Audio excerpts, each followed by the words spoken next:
บายท่านผู้ชมตอนนี้เขามาอยู่จุดเริ่มต้นจะขึ้นดอยสุเทพเนาะอันนี้เป็นพอถ้าจะขึ้นมา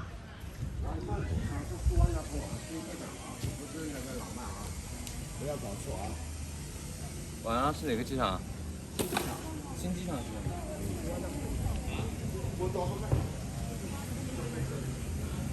真卖！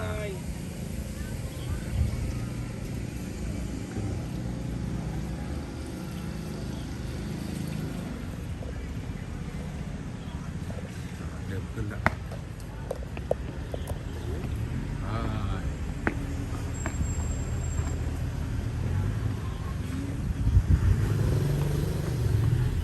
ขึ้นมาแล้ววะขึ้นแล้ว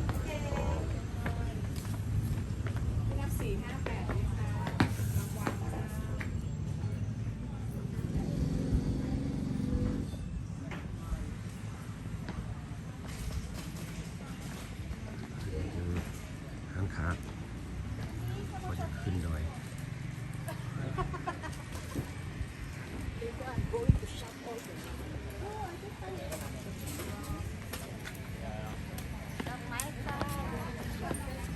เอาไม้ไว้พันอัน20 บาท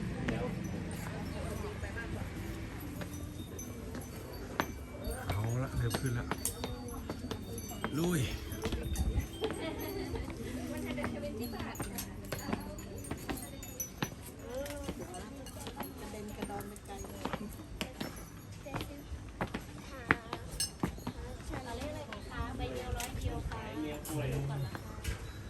สร้างใหม่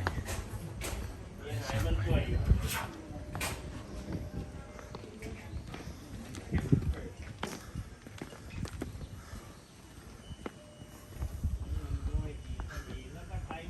คนก็บ่หลาย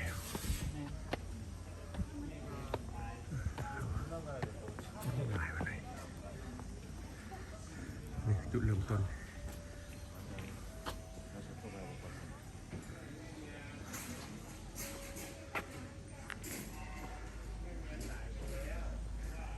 รูปสามมิติวาสีวิสัยนี่รูปสามมิติของวาสีวิสัยคนมาบุกเบิกสร้างท่านขึ้นดอยสุเทพ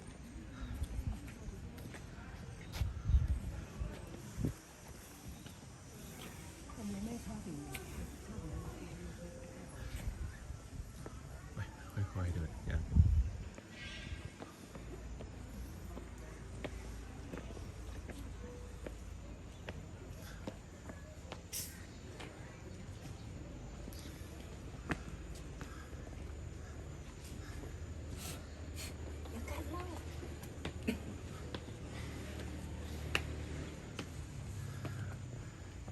เริ่มขึ้นแล้วถ้าเขาค่อยขึ้นกับไก่ไปแล้วเพิ่มไปเรื่อยโอ้หอมดอกไม้โอ้กินธรรมชาติ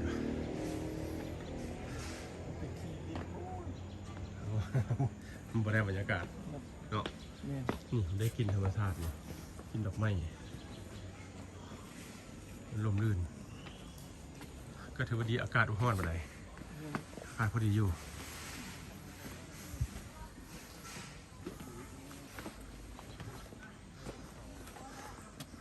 เป็นป้ายใกล้แล้ว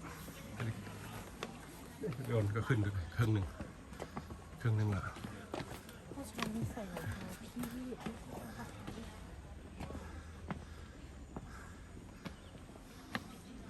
นี่ขึ้นซื่อไปผู้สี่มันขึ้นแงก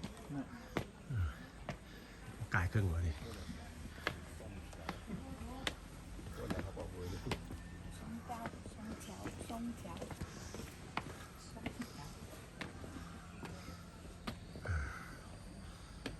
พระธาตุดอยสุเทพ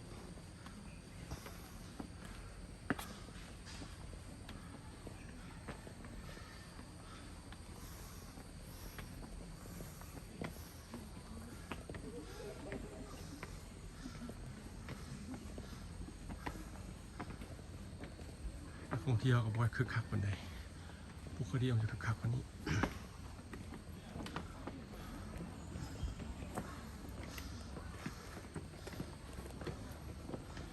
เนี่ยเบิ่งย้อนคืน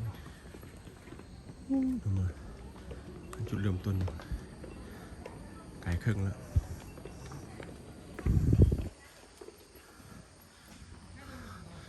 ลุยต่อ let's go ไก่เครื่องแล้ว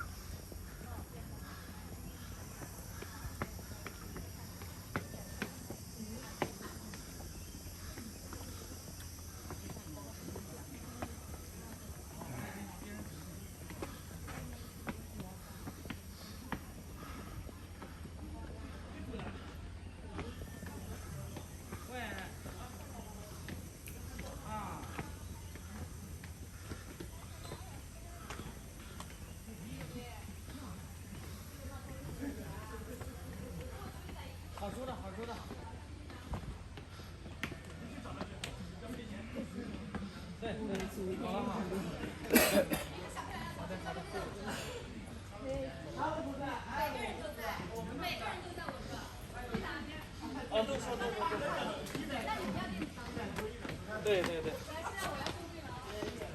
可以的，可以的。好的，来，差不多就行了，这么人。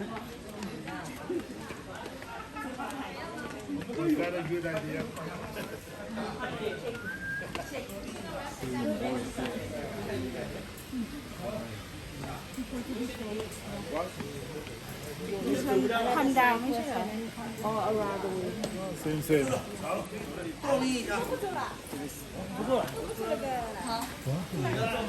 อันนี้มันผ่านกันในห้องน้ำเหรอพวกขึ้นลิฟต์ขึ้นมาเลยแ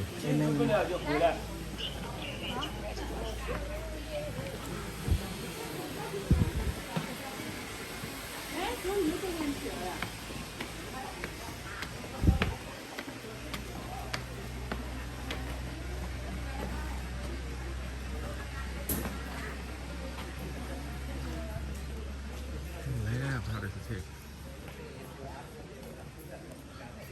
ตู้เบาห้องเราห้อง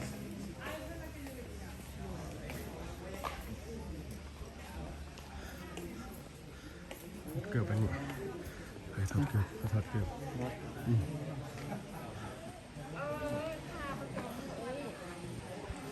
ใช่ฟังได้ หมออะไร เสียที่ หมอไม่เสีย那个台湾是领班啊，哇塞！ จีนเป็นคนจีน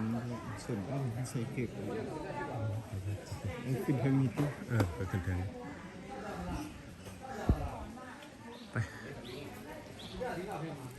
ไปข้างบนเลยสนใจถ่ายรูปด้วย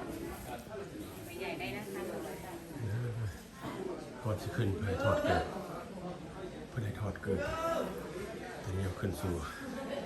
ถาดของพระธาตุพ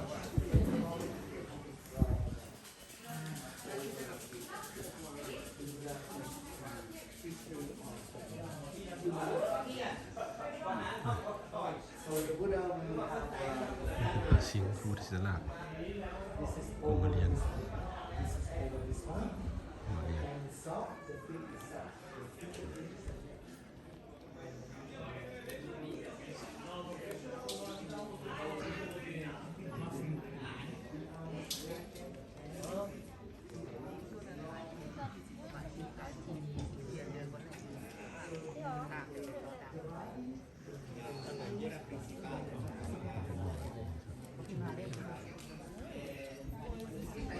เดี๋ยวมันมีงานแบบเกี่ยวงาน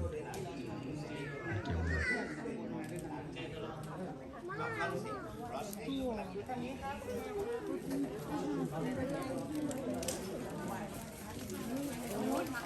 อารามเลย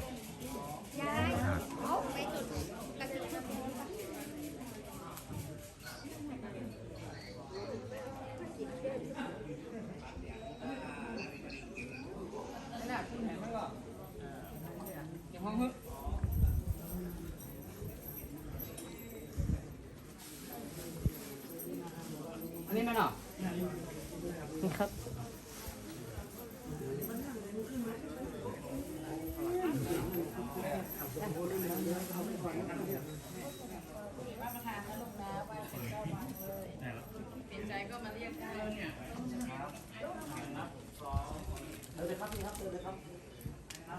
ใจถ่ายรวมครอบครัวก็เรียกได้นะคะสวยแบบนี้ได้นะคะนักบานนะคะร้อยเดียวค่ะถ่ายรูปนี้ได้นะคะ How far is your temple from here?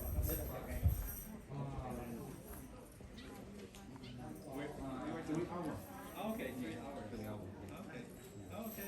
I will ถ่ายรู come ปได้ look นะ for คะ you. Thank you. แม่เดี๋ยวพอหูกันนู้น เดี๋ยวมันได้ร้านมันสิ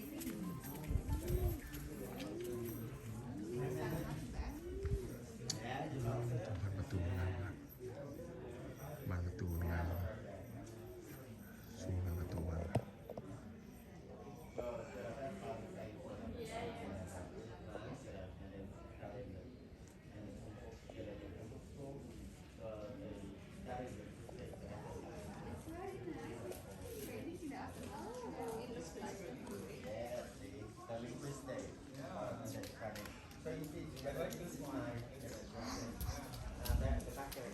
องค์พระธาตุอันนี้เขาจะเดินเขาจะย่างอ้อมพระธาตุนี่ว่าบานประตูงามสุดยอดเลยบานประตู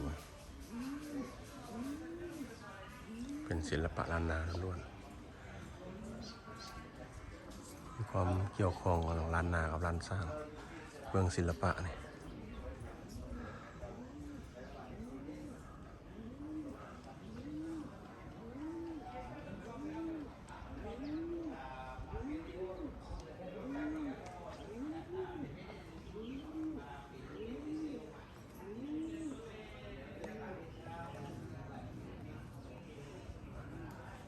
อันนี้เป็นหอไว้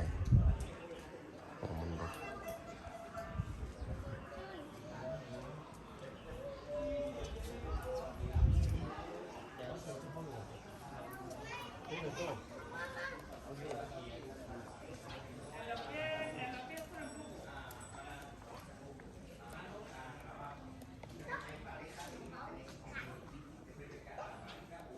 พุทธรูปนี่พุทธรูปศิลปะพม่า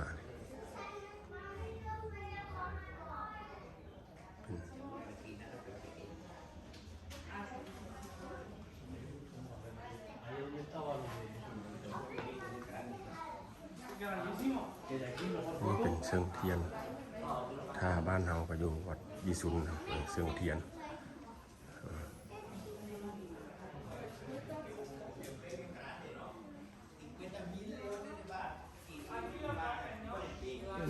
พระประจำวันเกิด วันอังคาร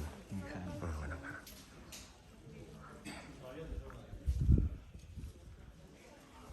วันเกิดวันอังคารเลย ป่ะ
ถ่ายรูปใบใหญ่ได้นะครับ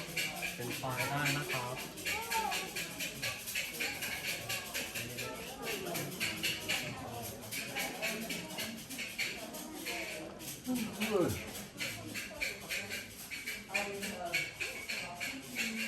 น เดี๋ยวก่อนพี่น้อง